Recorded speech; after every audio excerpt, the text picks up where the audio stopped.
What's going on, y'all? So listen.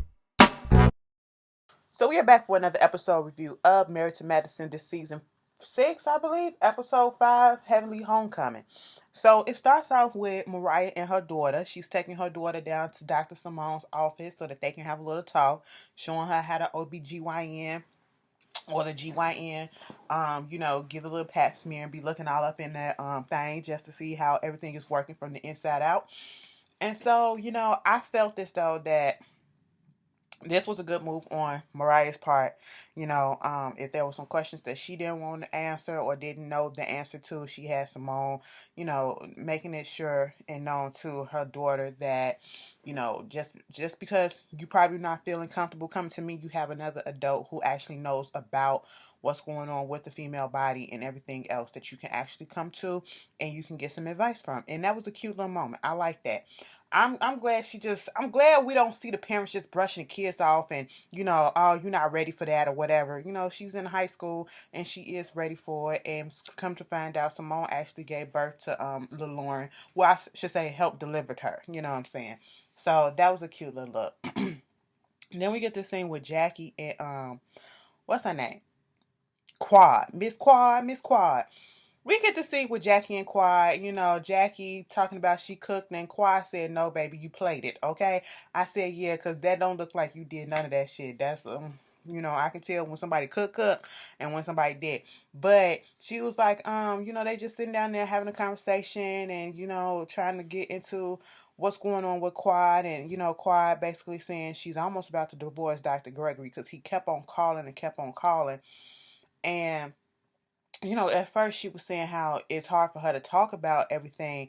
And, Jackie was like, it's one thing to not want to talk, but to know that you can come and talk to me because you were one of the people that helped me throughout my whole process of going through what I went through with Curtis or whatever. And they showed a little flashback and everything like that. And, yeah, that's basically what was said. So with that being said, Dr. Gregory called one more time and she answered the phone and he was like, she said, what's up? Okay, what you need? What you want? You need to talk, you keep on calling. I'm just trying to wonder why you not home yet. Okay, well, I'm out doing my business. That's why I'm not home. I'm working. That's when I'm not home yet. Okay, I'm just trying to figure out what's going on with my wife. I said, wait a minute. Now, Quad told us that y'all barely talk. Quad told us that y'all sleep in separate rooms and you don't even look and talk to each other inside the house. So it was just kind of odd to see and hear him calling and saying the things that he was saying. My wife and why you not coming home and where you at and all this stuff. And I'm like, ain't y'all finna get a divorce? But then Quad said he trying to do all this stuff because he know that a divorce might be coming. She about to shake people's world up. And I was just like, girl, file that thing. If y'all going through all this, I know you hurt and everything, but we already know the outcome. They filed a divorce, okay? It is what it is. So we see Heavenly with her oldest son, Damon Jr. He's coming back from college and, she's asking him, so you got any girlfriends and stuff like that? He was like, no, I ain't got no girlfriend. He was like, I think that nigga got girlfriends, okay? I be seeing the little pretty things that he be having. I mean, it ain't even about the looks. They ain't got to be pretty. Get you a girl like your mama. Wait a minute, that's kind of an insult on me. I sure enough looked up and said, bitch, so you don't think you pretty? Okay, because I mean, if don't nobody think you pretty, you supposed to think yourself pretty. But you just kind of said, bitch, I don't think I'm pretty, okay? But get you a girl like your mama who don't think she pretty. But anyway, it was cute that she called herself and she sat down and talked to Dr. Damon about the fact that, you know, she went to her anger management class or do whatever, and he basically told her that she needed to go back down to her roots and get to the bottom to why she feels the way that she feels and why she has this anger problem. And she wanted to take Simone and Jackie down there to Miami with her. And asking Dr. Damon how he feels about it. And I respect Dr. Damon because even though sometimes I don't agree with some of the things that he say, he comes to you and that voice is so fucking soothing, okay? You just have to go ahead and do this. When I went to see my father and everything, it was like this dark cloud. But then it just alleviated everything and I forgave him. And if you feel as though you need to go down there to see exactly what it is that's going on and that's making you, tick the way that you do, I feel that it's necessary. And you taking Simone and Jackie, that's cool. That's not saying that you're not closer with all the other girls. It's just saying that y'all got this vibe going on. I said, come through, Dr. Davis, being a little bit supportive. All right. So after that, not Greg.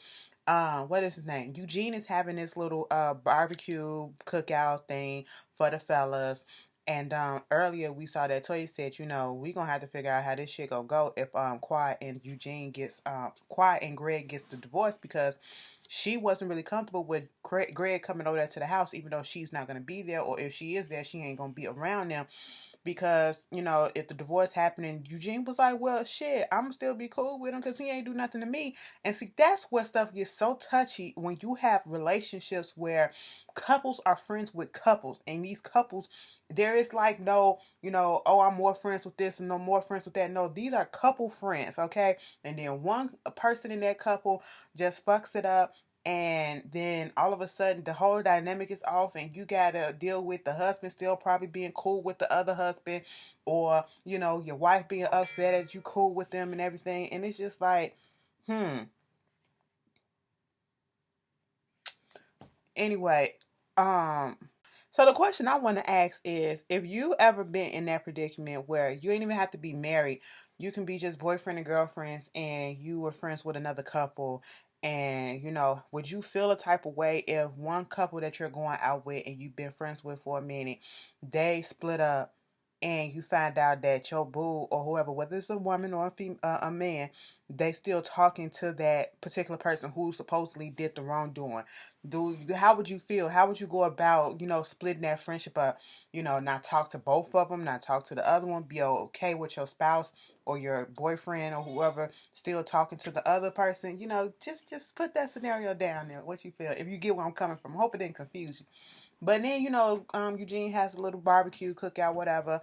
All the guys come over and they're talking to Gregory. Gregory is basically like, he want his wife to desire him. He don't feel like his wife do that. And a lot of the stuff that he's saying, it's like you're not really taking accountability for your actions, okay? Why do you feel like your wife don't do this stuff for you? Why do you feel like your wife don't desire you? Because you ain't giving off the vibe that you want her to desire you. You respect her or anything like that. We started last season, and then you feel that way, so then you go out and you cheat, okay? And you don't take accountability for it because you didn't say that you really truly fucked up and you cheated. You don't say those words, okay? And it's like he's still thinking that it's hope that they're gonna get back together. Like all he did was, oh, I dinged the car for a second, and then I lied about putting the dent in the car, and so she found out, and now she pissed off, and I just hope that she can forgive me for putting the dent in the car. No, baby, it's much more than a dent. You fucked somebody else, okay? And you was already in this position where your marriage wasn't really all the way there, okay? And then you went out and fucked somebody else, and you lied about it, okay? And some other consequences happened with that. That's what happened. And when Curtis was talking about I just hope that the girls don't, the guys don't be so hard on Gregory and trying to get the information out of him and all this stuff, just like the girls were with you and all this. And I said, listen, boy, you had all that shit coming to you, Curtis. Whatever they did to you, you had it coming to them. Anybody who can get on a show and blatantly cheat and get caught up and the stuff get put in blogs, you deserve any and everything that came to you. So you don't get no sympathy. That's why Dr. Jackie just said women have a way of getting the information that we want to get. Okay, we have a way of getting it. Curtis, you sympathizing with Gregory because you've been in that same position, and once again, as if we supposed to have sympathy for you. No, we don't. You did the wrong, so why should we sympathize with you? No, okay. But no way am I saying that Quiet is innocent in this whole thing. But in this case, Gregory did the biggest wrong indiscretion by going out and cheating and then lying about it and then getting caught and then getting put on blast. So he gets no sympathy or empathy from me. Fuck all that.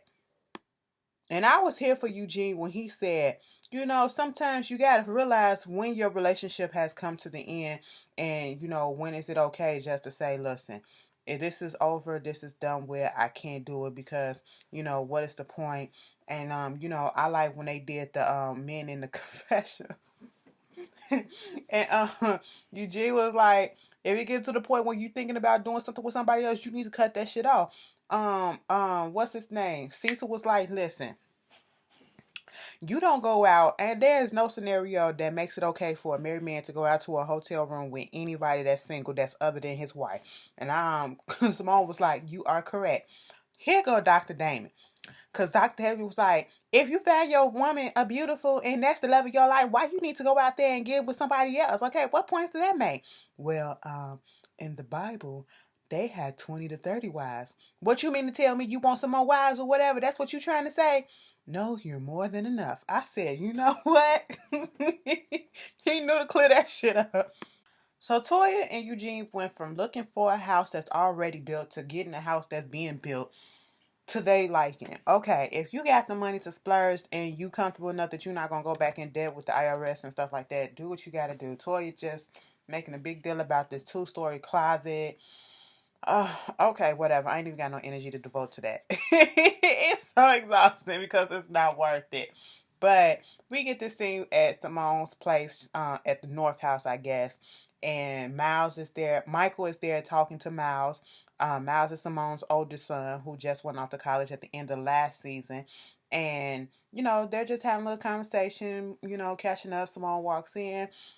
We find out that Cecil been coming over there to the North House a little bit more. Last season he was talking about how he wanted to do that Kids Force, what is it, an app or whatever, so that you can know what the kids is doing and all that stuff, whatever. It was kind of confusing, but I kind of got it at the same time. But he said basically, he's doing this because I guess he's trying to have another ace in the pocket because his company was going through some layoffs, and he's in IT and all that stuff, and he didn't want to get caught up in the layoffs, or he didn't know if he was going to get caught up in the layoff, and if it was going to come a time where he was going to be out of a job. And come to find out, he did eventually get caught up in those layoffs, and trust and believe, I know what it feels like to be caught up in a layoff. Okay, I was fortunate enough to get my shit back, but yeah, he had to go through that. And then with the app that they're doing, the person who is back in the app, his computer company went under, so therefore the app development is stalled, and he's without a job, and it's giving him, he said it's like a blessing in disguise because now he's being able to spend more time over there in the North House with Simone. You know how I feel about this whole thing. Well, if you ain't got no job that's bringing you over there to the South House no more, Cecil, like, y'all might as well just get rid of that house. That's more money in y'all pocket. You need it at this point. I don't know if you need it because Simone got her own practice, I guess. And my whole thing is it's still more money, more security in your pocket. Sell that house, okay, and get you a job elsewhere that's surrounding y'all. Y'all got cars, y'all can drive or whatever.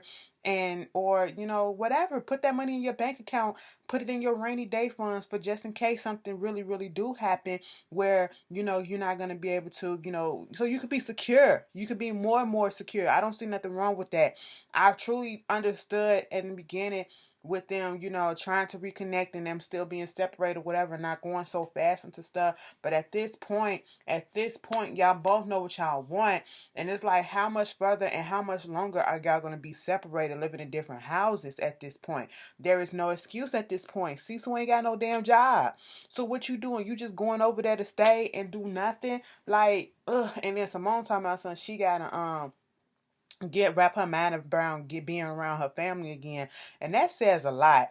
That says a lot. If you have to do all of that, something ain't right. Okay, like y'all, at this point, it's feeling like they delaying and prolonging the whole thing, and it's like maybe y'all should have went on. I ain't gonna say they should have went on ahead to get a divorce, but I don't know. Y'all living like a divorced couple anyway, like Cecil just coming over because he got visitation rights, and you cool with him, so you just let him play with the kids at the house or whatever. That's what it feel like. But y'all tell me how y'all feel about that situation. You get what I'm saying? Why don't they just sell the South House and he bring his ass on back home? God damn, you can still sleep in separate rooms if you want to do it like that, and if you're not truly comfortable with cohabitating in the same room or whatever, you can still sleep in separate rooms still. I don't know. I ain't married, so hey, you can't. What do I know? So we get this scene with Dr. Contessa. I can appreciate, I'm just gonna put that out in. I probably won't say it each and every time. I can appreciate these scenes with Dr. Contessa, and like I said once before, I appreciate how Married to Medicine weaves in. They give us like almost an equal amount or a fair amount of drama mixed in with some real life stuff that's beneficial to us, given that most of the doctors on here are women, and a lot of the people who watch these shows are women. So therefore, let's put this message out there about being aware of our bodies, and checking for breast cancer and any type of cancer, breast cancer, cervical cancer, ovarian cancer, anything that can deal with the woman's body, and putting out the awareness and what you have to do to go get checked and all this stuff, and taking the steps that's needed to combat them. And I appreciate that so much, because I'm pretty sure it's somebody that's watching the show that's going through the same thing, and they needed some reassurance, or somebody has some concerns and stuff like that, or whatever. So I appreciate that. And this whole scene with Contessa, she was saying how she wanted to get, the double mastectomy ever since she was in med school, but she never had the time. And now that she has a lot of time on her hand, given that she's only working part time now, it's like she can go ahead and do it. And it's a scary thing, it's going through surgery, period, is scary, because you just never know what the outcome may be. You don't know if something may happen on the operating table or not. But and then it's the aftercare. You're still not out the woods. Once you get out the surgery, you're still not out the woods that something can happen. But this is something that she really wanted to do. It's prophylactic something. But whatever she's getting, and technology has come along so much these days, and science, whatever. And they were just going on and telling how you get the little couple incisions underneath where the bra line at, and be able to leave the nipple, and they just going in there, probably going in there laparoscopically. It's a lot. It's a lot. And my heart goes out to her. I hope it works out. And even the doctor said this is not going to stop your chances from, clearing up your chances from getting breast cancer 100%, but it decreases the chance a little bit.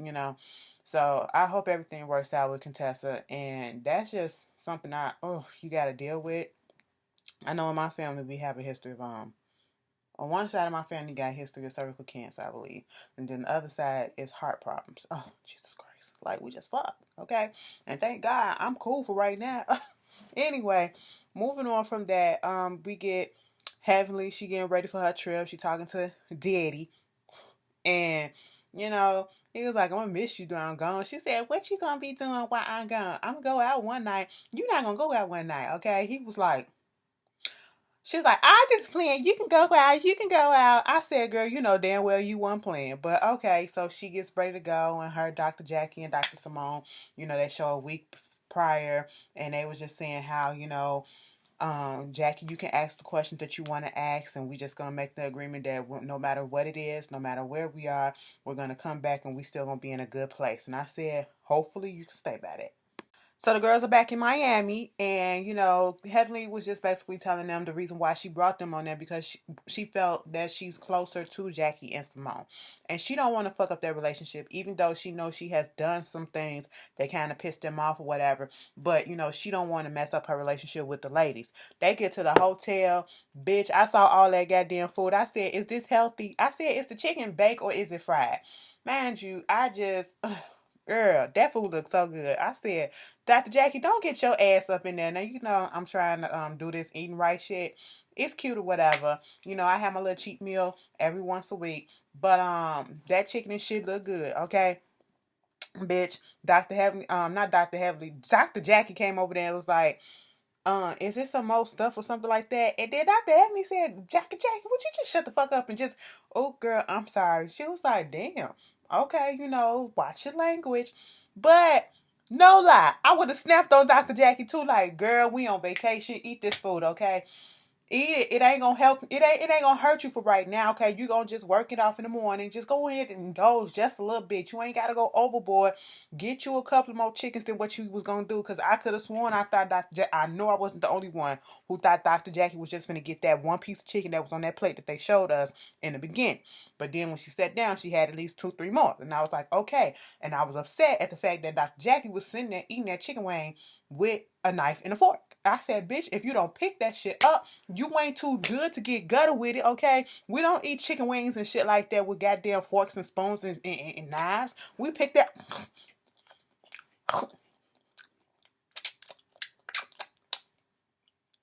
And then we eat it, okay, bitch? We ain't got no time for all this stuff. I was sitting there like, I know she not. But anyway, it was too much food there. I ain't even gonna lie. It was too much food there for 3 people. Girl, I said, is you bringing somebody else in there? I was with them too. But what wound up happening is, Dr. Jackie said, well, Simone, not Simone, what's her name? Heavenly was like, y'all gonna probably see where I come from, where I get a lot of stuff from, her alter ego, Lil' Kim. And she was saying how when she was growing up in Miami, kids can be cruel. So you have to, and she was a little bit overweight. So you got to learn how to be witty with your words and stuff. And so that defense mechanism never left her. That's why she always so quick with her words and always coming at people to try to hurt them with her words. And Dr. Jackie mentioned about the way that she don't use her words to uplift, and she's always calling somebody a bitch. And then when Shammy was like, Dr. Jackie, sometimes I wish that you call somebody a bitch, okay, besides the words that you say. And Dr. Jackie was like, so you trying to deflect, huh? That's what it is. Deflected on me because I said something about this, even though we said that, you're okay with me asking the hard stuff. But I understood where Dr. Heavenly was coming from because I'm like, damn, Jackie, you ain't too good to call a bitch a bitch. But Dr. Heavenly said that shit the way I would have said it. Don't worry about it, because when I call somebody a bitch, this was her name in the car. It depends on how I say it. So when I'm calling you a bitch, that means, girl, I like you or whatever. But it depends on how you say it. And we all know that. Okay? People who use the word bitch is one of my favorite words. Okay? One of my favorite curse words. I'm just going to put that out there. And you can use it in different ways. Like, that bitch right there, she did that shit. Or that bitch, fuck that hoe. Like that. It is what it is. You got different tones to it. Okay? Context. All right? But she was just saying how her mama used to call her a bitch and she didn't think nothing about the word. I said, your mama called you a bitch? So your mama's like Sean Love off of Love and Hip Hop Hollywood who be just calling Amber Diamond a bitch like it ain't nothing? Girl, I wish my mama would call me a bitch. That'd hurt my soul. My mama ain't never did no shit like that. That'd hurt my soul. It really would. But Dr. Jackie and Dr. Simone had to bring Dr. Heavenly back down to earth a little bit. And then, she was just saying, y'all call me out when I need to be called out, but don't slam me too much, whatever. So it's going to be cute. And they was talking about how when Simone went back to her childhood home and how it drudged up some memories. And she was like, that's going to happen too with you. And so that was a cute moment. I'm looking forward to seeing how this trip going to, turn out. And then Dr. Contessa, she gets a phone call from the doctor saying that, baby, we got an opening. An opening cleared up for tomorrow if you want to come and do this surgery. And the thought process that was going through her head, child, I would not want to be in that predicament because, bitch, I probably would have been the one that bitched out and been like, you know what, I ain't going to be able to do this. But then again, I had to have somebody force me to. But, she just said, fuck it. All right, go ahead. I literally thought that she was going to hang up the phone and be like, I'll call you back when I talk to my husband. But she said, what reason do I got not to do it? So she gonna go ahead and do it. But that was Married to Medicine. Y'all tell me how y'all feeling. I'll see y'all later. Peace.